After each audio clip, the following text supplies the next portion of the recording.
Bonsoir, bienvenue sur Euronews. Merci d'être avec nous pour ce nouveau quart d'heure d'information quotidienne. Tout de suite, on regarde les titres en images de ce vendredi 22 mars.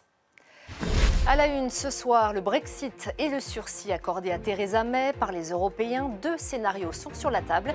La balle est désormais dans le camp britannique. On vous explique tout dans ce journal. En France, le gouvernement retient son souffle à la veille de l'acte 19 des Gilets jaunes. Après les violences de samedi dernier, un nouveau dispositif est prévu demain. Des périmètres seront interdits aux manifestants. Le détail dans ce journal. Il aura fallu un tweet pour déclencher les hostilités. Donald Trump dit vouloir reconnaître la souveraineté d'Israël sur le Golan, du pain béni pour Benyamin Netanyahou. Et puis c'est une exposition événement. Les trésors du pharaon Toutankhamon sont à découvrir à la Grande Halle de la Villette. La dernière exposition à Paris remonte à 1967.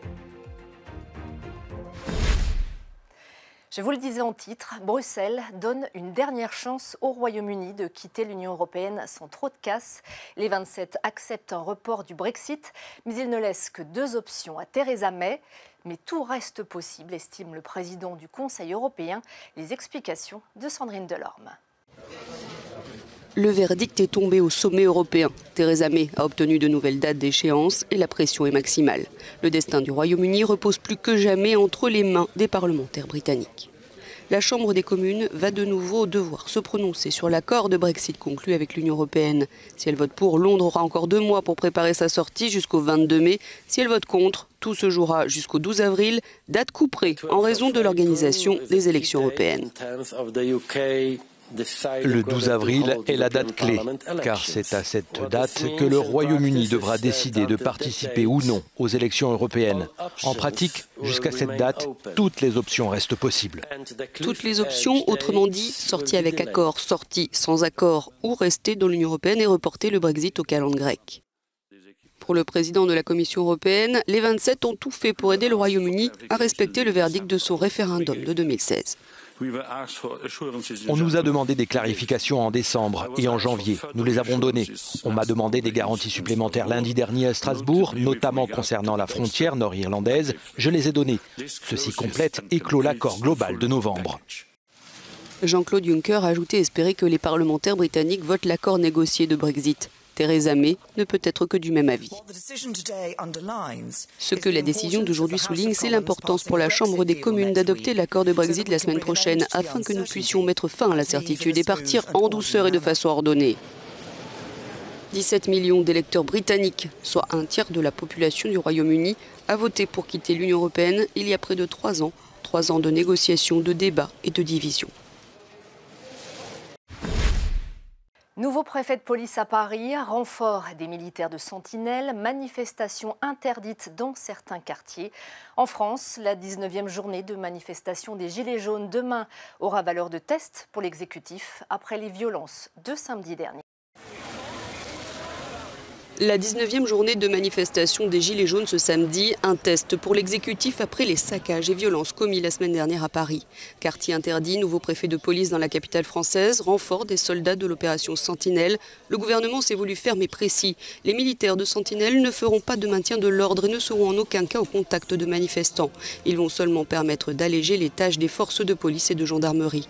Jeudi, lors de la prise de fonction du nouveau préfet de police Didier Lallement, le ministre de l'Intérieur Christophe Castaner avait insisté sur ce point et sur la détermination du gouvernement. Nous devons aller encore plus loin. Les scènes de samedi nous le montrent, la violence est montée d'un cran. Notre réponse doit être la fermeté encore renforcée. C'est le sens même des décisions annoncées par le Premier ministre cette semaine. Et je vous demande qu'elles soient pour l'essentiel effectives dès samedi. Mais la présence renforcée de l'armée devant des sites officiels divise la classe politique ainsi que les militaires. Il y a toujours un risque de dérapage car comme le confirmait ce vendredi le gouverneur militaire de Paris, les militaires pourront aller jusqu'à l'ouverture du feu si leur vie est menacée ou celle des personnes qu'ils défendent. La contestation ne faiblit pas en Algérie, 1 mois après le début de la mobilisation populaire contre un 5e mandat du président Bouteflika. Les Algériens sont de nouveau descendus en masse dans les rues ce vendredi. Des images commentées par Olivier Peggy. En Algérie, une nouvelle journée de mobilisation populaire pour réclamer le départ d'Abdelaziz Bouteflika. Des rassemblements pacifiques étaient organisés dans plusieurs villes, comme ici dans la capitale. Et malgré la pluie, des centaines de milliers de personnes étaient dans les rues du centre d'Alger, selon des sources sécuritaires. En tout cas, autant de monde que les manifestations organisées ces 2 derniers vendredis. Cela fait un mois désormais qu'un mouvement de contestation ébranle le pouvoir en Algérie.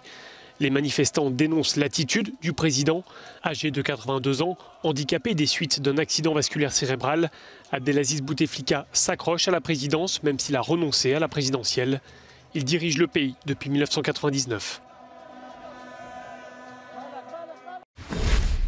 Toujours à l'étranger, la diplomatie du tweet qu'affectionne tant Donald Trump a encore frappé. Cette fois, le président américain dit vouloir reconnaître la souveraineté d'Israël sur le plateau du Golan. Autant dire qu'il a lâché une bombe.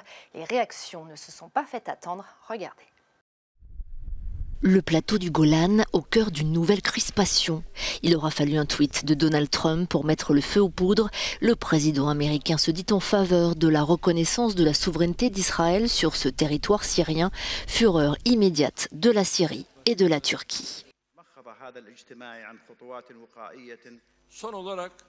Les commentaires malheureux du président américain Donald Trump concernant le plateau du Golan ont amené la région au bord d'une nouvelle crise, d'une nouvelle tension.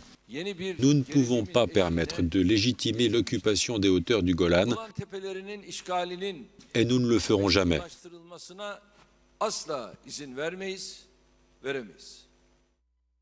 La visite du secrétaire d'État Mike Pompeo à Jérusalem et le tweet de Donald Trump ont en tout cas été interprétés comme un coup de pouce à Benyamin Netanyahou qui est en pleine campagne électorale pour les législatives du 9 avril. Il n'est donc pas question de la réélection de Netanyahou? Non, cela ne m'a même pas traversé l'esprit. Je n'y ai pas pensé. J'entends dire qu'il va bien, mais j'imagine que l'autre parti, qui est contre lui, est également favorable à ce que je viens de faire. Israël a conquis une grande partie du Golan lors de la guerre des 6 jours en 1967 et l'a annexé en 1981. Mais la communauté internationale n'a jamais reconnu cette annexion qu'elle juge illégale. Reste que la position de Donald Trump est en rupture totale avec la position des États-Unis depuis des décennies. C'est la pire crise humanitaire dont l'histoire récente du Mozambique. Une semaine après le passage du cyclone Idai, les secours sont toujours très lents à se déployer alors que des milliers de personnes sont bloquées dans des zones sinistrées. Le point sur la situation avec Stéphanie Morbois. À Beira, au Mozambique, le désespoir a fait place à la colère et à la frustration devant la lenteur de l'acheminement de l'aide humanitaire. La population a été durement frappée par le cyclone tropical Idai et tente désormais de survivre dans les inondations provoquées par des pluies torrentielles. L'aide aux rescapés se fait de façon chaotique. Les humanitaires reconnaissent être débordés. On a faim, on fait la queue. Le gouvernement local a pris nos noms, il les a écrits sur la liste, mais il n'y a pas assez d'aide, on souffre et il ne nous donne rien. Tout est très difficile. Sur ces images satellites, on voit nettement l'étendue de la zone inondée. Un désastre selon les autorités. Et même si la décrue s'est amorcée mercredi, d'importantes poches d'eau demeurent. La vaste étendue d'eau, ce n'est pas seulement 1, 2, 3 ou 4 kilomètres. Pour atteindre les communautés, il faut dépasser 30 ou 40 kilomètres d'eau. Pour atteindre ces personnes vulnérables, on ne peut pas prendre de bateau, on ne peut pas simplement prendre une barge. Ils vont se retrouver coincés. Le défi, c'est l'appui aérien. L'ONU a reconnu vendredi un moment critique dans l'aide aux sinistrés et lance un appel à la solidarité internationale. Une conférence de donateurs est prévue le 11 avril à Beira, la deuxième ville du pays. Après avoir déblayé les grands axes et sauvé des personnes encore bloquées dans les zones inondées, la prochaine étape sera d'avoir accès à de l'eau potable parce que le risque, c'est maintenant la propagation des maladies. Un vendredi de prière et un hommage aux victimes de l'attentat de Christchurch en Nouvelle-Zélande qui a frappé 2 mosquées. Romain Gauguelin. Une semaine après le massacre de Christchurch, des milliers de personnes ont écouté l'appel à la prière du muezzin. La prière a été relayée par les médias néo-zélandais à travers le pays – et 2 minutes de silence ont été observées en hommage aux victimes. Au cours de la cérémonie, la première ministre néo-zélandaise a cité le Coran et prononcé quelques mots en arabe.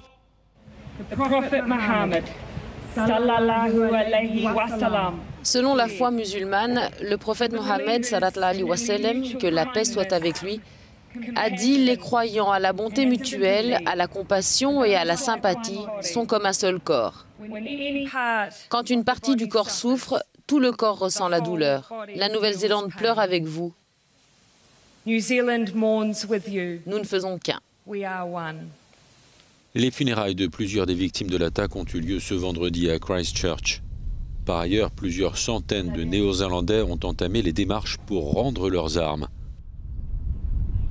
En réponse à la tuerie de Christchurch, la première ministre néo-zélandaise avait annoncé l'interdiction de vente des fusils d'assaut et armes semi-automatiques. Un nouvel accident industriel en Chine. L'explosion d'une fabrique d'engrais dans l'est du pays a fait près de 50 morts. Les habitants redoutent à présent une contamination de l'eau. Raphaël Tavernier. Bâtiments carbonisés, habitations ravagées dans un rayon de 4 km, paysage apocalyptique.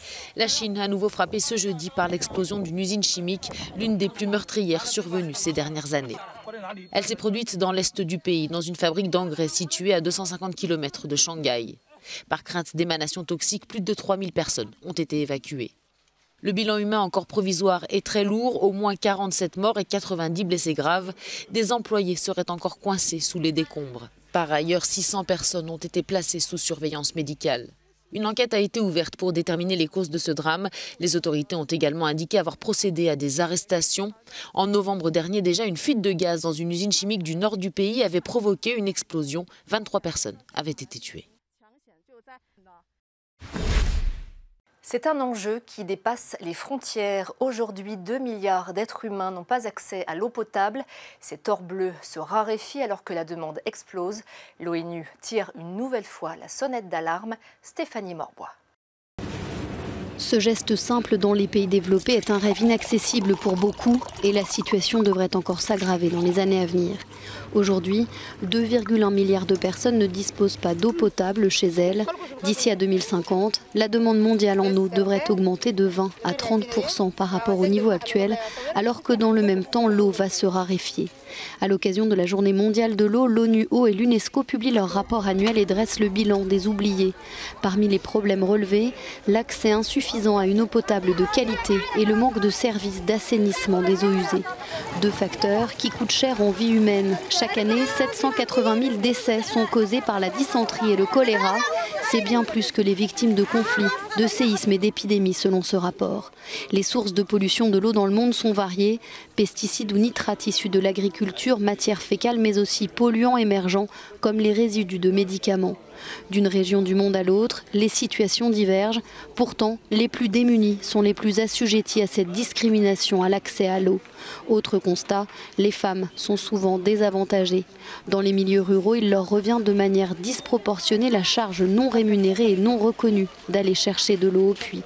Le rapport évoque aussi la situation particulière des réfugiés qui se heurtent souvent à des obstacles pour accéder aux services élémentaires en approvisionnement en eau.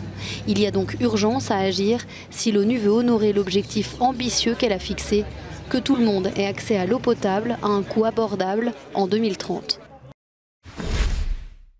Si vous êtes passionné d'Égypte ancienne, ne ratez pas cette exposition consacrée à Toutankhamon. C'est la dernière fois que les trésors du pharaon seront exposés en France. Annelise Fantino vous donne un petit aperçu. C'est une exposition hors norme à la hauteur de la fascination qu'exerce encore aujourd'hui l'Égypte antique. Pour le centenaire de la découverte de la tombe de Toutankhamon, la grande halle de la Villette accueille dès ce samedi à Paris une collection d'objets qui en sont issus. Un trésor de 150 pièces, dont 60 ont quitté le sol égyptien pour la première fois, comme cette statue de gardien. You know, the ancient Egyptians had Les Égyptiens de l'Antiquité croyaient profondément à ce qu'ils faisaient.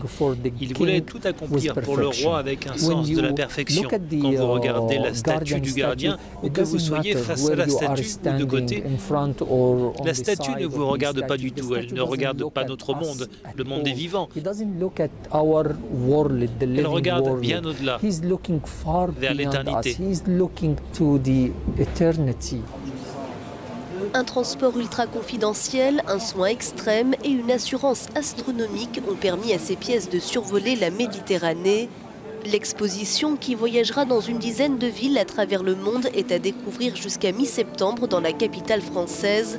Un avant-goût des vestiges qui seront dévoilés au Grand Musée égyptien du Caire. Un projet pharaonique qui devrait ouvrir ses portes l'an prochain.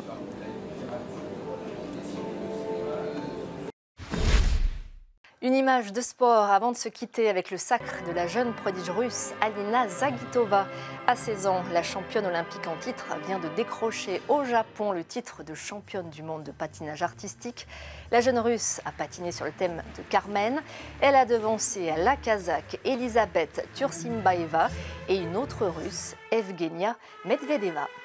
Voilà, c'est la fin de cette édition. Merci de l'avoir suivi. Restez avec nous sur Euronews. Excellente soirée à tous et bon week-end.